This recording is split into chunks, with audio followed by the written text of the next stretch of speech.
Hello friends, in today's video let's solve geeks for geeks problem of the day, which is valid compressed string. We are given a special compression mechanism which can arbitrarily delete 0 or more characters and replace them with a deleted character count. So we are given two strings S and T, where S is a normal string and T is a compressed string, and we need to determine if compressed string T is a valid compression technique for plain text S. So let's take the first example itself.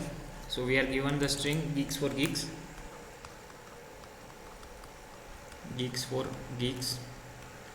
Okay, so this is our original string S, and we are given one compression which is G7, G3 and S. Okay, so how do we need to identify that whether this is a valid compression string or not? So initially I would try to find out that, first one of my pointer would be at I, this position. Okay, now I would, since there is a 7, so I would move 7 characters further. So this is 1 2 3 4 5 6 and 7. So again at the 7th character, so there are 7 deletions. Okay, between these two G's. Okay, so these are the 7 characters which are deleted, 4 and 3 7, right? EEKS, and so these are the 7 characters which are deleted. Again there is a G, so again I can find a match between G and G. So this is the G, these 7 characters are deleted. Okay, now again I would try to delete 3 characters from the main string. So again I can see, because how many characters should I delete? I would iterate in the T string, okay, in the compressed string, and finally I can find an S which is a exact match of the string. So I can say that this is a valid compression technique. Okay, now let me take one more example. S is equal to DFS and my compressed string is D1 and D.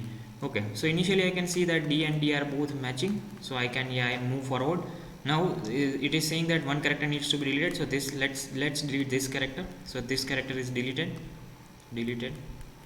Now post the deleted character, we are at position S in S and in D and this. So I can see that these both are not matching. Okay, after the deletion these both should have matched, but these are not matching, so this is not a valid compression. Not valid. So you would return a 0 over here and you would return a 1 over here. Okay, now let me go through the approach. So yeah, this is very simple, I would say a 2-pointer technique. So let me again take, so geeks for geeks. So this was our original string and my T string is G7, G3 and S. Okay, now you would take one pointer at the beginning of the S string and another pointer at beginning of the T string. Okay, now you would first try to match that each of the characters if S of I equal to T of J. Okay, what I mean, so if this is the case, you would simply increment I pointer, you would simply increment J pointer and continue in your loop, correct? So you will loop until and unless you will reach either of the end string. Okay, now you have first found that both of them are same, so you would increment it. Okay, now see, there is one catch in this problem. Okay, see, here T is 7. Okay, there could here T of J is 7 as of now, right? But there could be some case like, let's say G13, G15 and S. Okay, so this means there are 13 deletions. Okay, not one deletion. So if you take that T of J is digit of T of J and then you would increment the I pointer by that much amount, then it would be wrong. Actually you need to run a loop in the T string also to find out to find out the whole digit. Okay, so this is 13 actually, not 1, correct? So there would be some cases and I was also not able to pass those cases in the first go, but I identified it later that there could be some cases that where it would be more than 10 deletions. Okay, more than any number of deletions. There could be like this also, it would be like this also, G100 and G. Okay, so you need to take all of this, right? So you need to take the entire digit or the entire number. Okay, so so I would iterate and here I would find that it is 7 only. Okay, so if it is 7, then if it is a single digit, then it is of no worry, but otherwise you would inculcate a loop in the same to take out the entire digit. Okay, so I would take out 7. So I found that my increment, how much I need to increment is let's 7. Let me take one variable called increment is 7. Okay, now I was at this position, I would increment it to 7. So correct. So now see first of all I and j were equal, s of I and t of j were equal. So now my I is at this position, I is equal to 1 and my j is also equal to 1.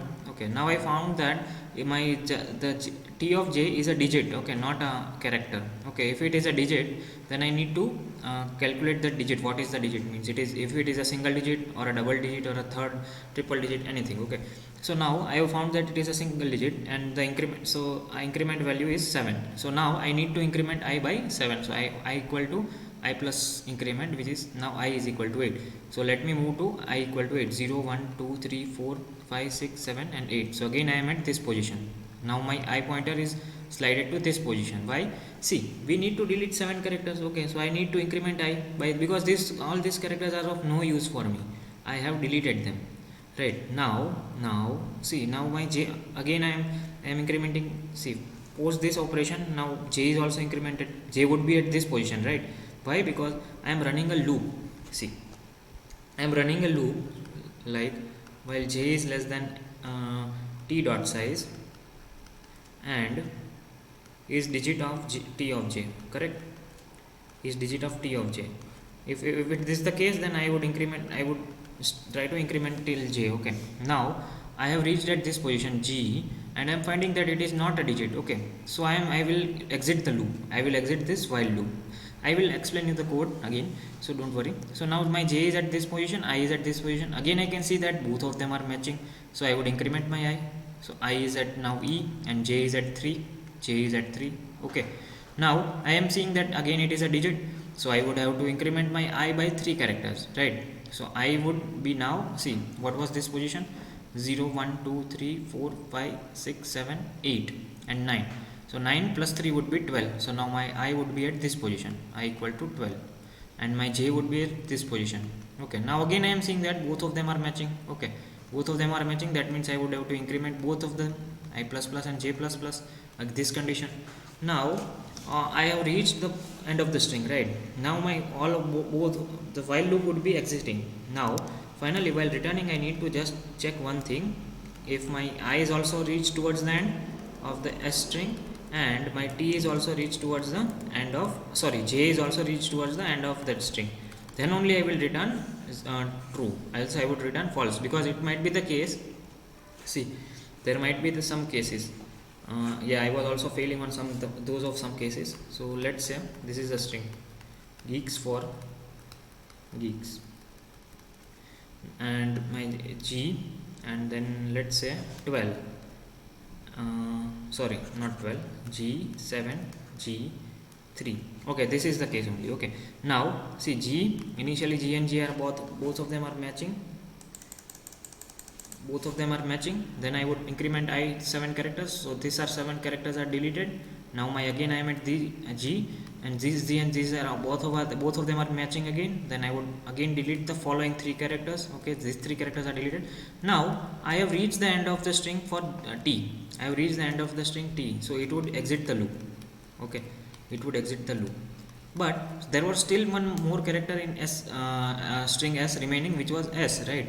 So it is not yet ended. So finally, when I return, I need to check if both of the pointers have reached the end. So this is a 2-pointer approach. This problem is solved using 2-pointer approach, and the time complexity would be big of n plus m, right? Because we are iterating towards both of the string, and since we are taking no extra space, space complexity would be big of 1. Okay, so remember this case, and one more case is the digit case. Means don't assume that it will be only a single digit. It can be any number of digits in big cases. Okay, so you need a loop to find out the entire digit, and then you will increment I by those the increment amount. Okay, so these two are the edge cases which you need to take. Now let me move to the code. So yeah, I have taken 2 variables I and j, and I have taken the size of both of the string as n and m. So I am looping till while I is less than n and j is less than m. So as I told you, if my s of I and t of j are equal, I would simply increment and continue in the loop.